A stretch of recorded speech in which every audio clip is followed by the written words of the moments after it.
Natasha. Welcome to another edition of the Girl Talk HQ Weekly Wrap-Up. I'm the editor-in-chief of an awesome daily news blog called girltalkhq.com, and I really encourage you to check it out. This video is all about takedown culture. Now, I didn't coin the phrase. I actually heard it in an interview that Taylor Swift recently did with Good Morning America. She was promoting a new single, Shake It Off, which is all about ignoring the haters, brushing off all the negativity that people say about her, which they have done for years and years in the press.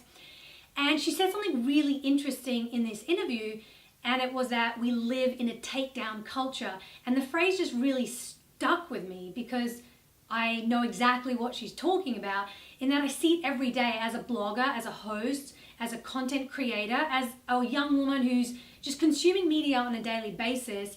And the reason why I started my blog, Girl Talk HQ, was because I was sick of the takedown culture that exists in media today. And especially in relation to women and young women, I feel like there's this culture that teaches young women and teaches my generation of millennials to tear each other down, and that the road to success is A, all about your physicality and that's it, and B, how much you can compete with other people and tear them down along the way because they can't succeed as well. Only you can succeed. And for that to happen, you have to push them down and elevate yourself. I mean, we see it in so many different types of TV shows, whether it's shows about teen girls, teen moms, young women, or even older women. Hello, Real Housewives franchise, I'm looking at you. You know, these shows just foster the idea that women shouldn't be friends and encourage each other and inspire and motivate each other, and we shouldn't be celebrating each other's successes and be happy for our girlfriends when they succeed. No, we should be having catfights and we should be bitchy and we should backstab each other. And that is takedown culture, and that's kind of what the media perpetuates, and it's really sad. I'm really glad that Taylor Swift, A, has released this song, and B, spoke about takedown culture, because whether you like her music or whether you like her or not, what she's saying is very, very true. I mean, if there's anyone in the public eye who has been a victim of takedown culture, in that so many different types of media publications, magazines and tabloids talk about, oh, who's she dating now? And oh, look, she's in a fight with Katy Perry. You know, instead they could focus on her incredible songwriting and musical talents. They could focus on the fact that she's a positive role model to so many young women, and she really, really adores her fans. We could talk about the fact that she's an outspoken advocate of feminism now that she's kind of learned a little bit more about what it is from her celebrity fan, Lena Dunham.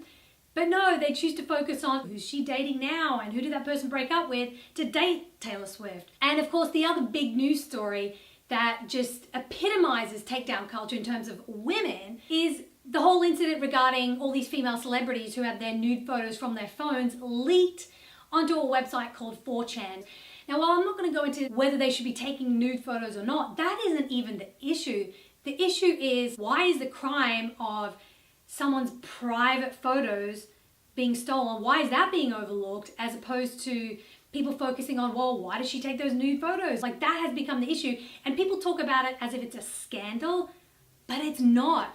Think about it like this. If someone tapped into your phone and started stealing all your photos and your information and your contacts and your private emails, wouldn't you label that stealing? It's the same thing when it comes to these celebrities. You know, their private property is being stolen.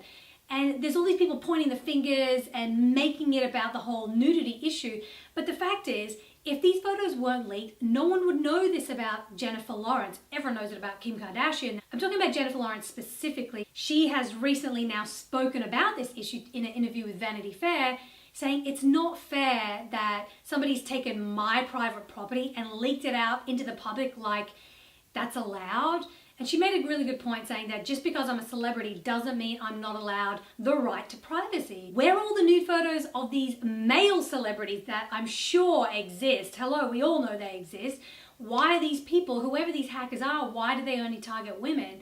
And after Emma Watson gave her amazing speech at UN Women launching the He for She campaign, talking about gender equality and talking about how men can be involved in feminism and why it's their fight as well, you know, there was all these threats of the same group threatening to leak nude photos of Emma Watson. And it just played into this takedown culture. You know, there's all these strong women standing up, speaking up for things that they're passionate about, Emma Watson, Jennifer Lawrence in particular, have been very outspoken about promoting positive body image, supporting each other as women, not calling each other fat or skinny or body shaming each other. Emma Watson has spoken up about gender equality, being an advocate of something beyond yourself. And the response to these women is, hey, we're gonna leak nude photos of you. It just baffles me. Why can't we be like, thank goodness, finally we have some young female celebrities who are at the top of the A-list who are promoting some positive things out there for their young fans, both men and women. Like, why can't that be celebrated? Why do we have to take them down? Why do we have to make sure that they feel bad about standing up for feminism or speaking up for women in general? This whole takedown culture, it's everywhere. If you want to see more about what she had to say about the photos, check out the link below. Final person that I wanted to talk about in terms of takedown culture is Shonda Rhimes. Now, if you don't know who she is, you've been living under a rock. She is the creator of Grey's Anatomy, Scandal, and the new show starring Viola Davis, How to Get Away with Murder. She also created Private Practice. She also wrote The Princess Diaries and that Britney Spears movie Crossroads. But someone like Shonda Rhimes is giving women and women of color a huge platform in mainstream television in America and around the world. So let me give you a few facts and figures about her. Collectively, between all her shows that are on TV right now, she has a viewing audience of 37 million people. That's just in America. She has won 12 industry awards for her TV shows and for her work individually, and she's been nominated for many more. I mean, you look at the history of TV in America or around the world, and you look at this amazing, strong, creative, talented boss lady who's giving amazing representation to Black women, ethnic women, women in general on TV. I think that's really, really incredible. Some are even speculating that because of the success of shows like Scandal and Grey's Anatomy, where we see so many different ethnicities and so many different representation, whether it be LGBT, whether it be women, whether it be minorities, that has given ABC the guts to greenlight other shows such as Fresh Off the Boat, which is a show about an Asian family, Blackish, which is a show about an African-American family, and Christella, which is a show about a Latina family. Like, hello, can we count all the other broadcast network shows that are doing what ABC is doing right now? Shonda Rhimes has just amplified so many voices that have existed in the world for so long that have not had the chance to be in the mainstream media. So now so many different groups of people can watch TV and go, oh look, I'm now represented. And that's really powerful. It's giving me goosebumps just saying it. There was an article in the New York Times recently written by a reporter named Alessandra Stanley.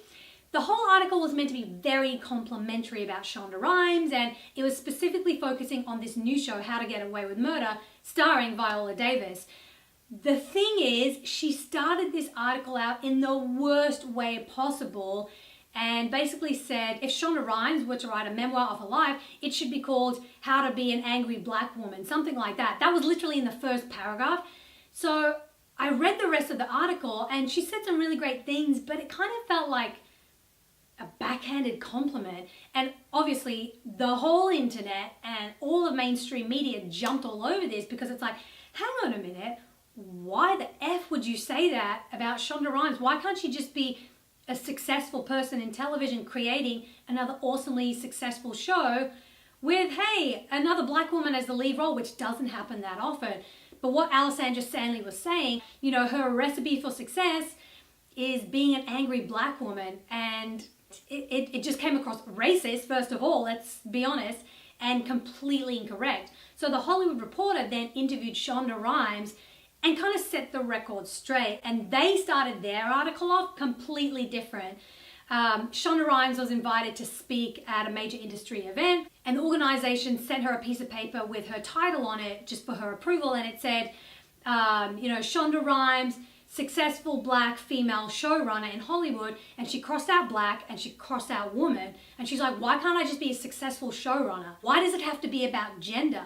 When people make it about gender, then we have to respond and make it a gender issue. But if you don't mention gender in the first place, then hey, it's just an issue about TV, right? I immediately thought of this phrase takedown culture because that's what it is. Instead of focusing on the fact that she's a successful woman and just focusing on her talent and her achievements, let's just take that down a notch and let's put her into a pigeonhole because She can't just be successful for successful's sake.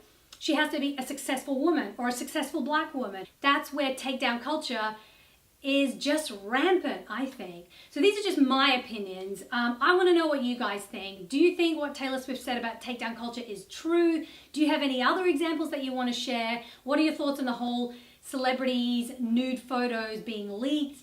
Please tell me below and share your comments with me. Now, if you want to hear stories that are positive, that are the complete antithesis of takedown culture, please check out my blog, girltalkhq.com, because I'm dedicated to daily sharing positive news stories, whether it be about celebrities or everyday women, just doing inspiring, empowering things in their world. Please check it out. And don't forget to subscribe to this channel, Girl Talk HQ, where I bring videos discussing important topics that I feel are relevant to everyday culture. So subscribe to this channel, check out girltalkhq.com, and I'll see you next time.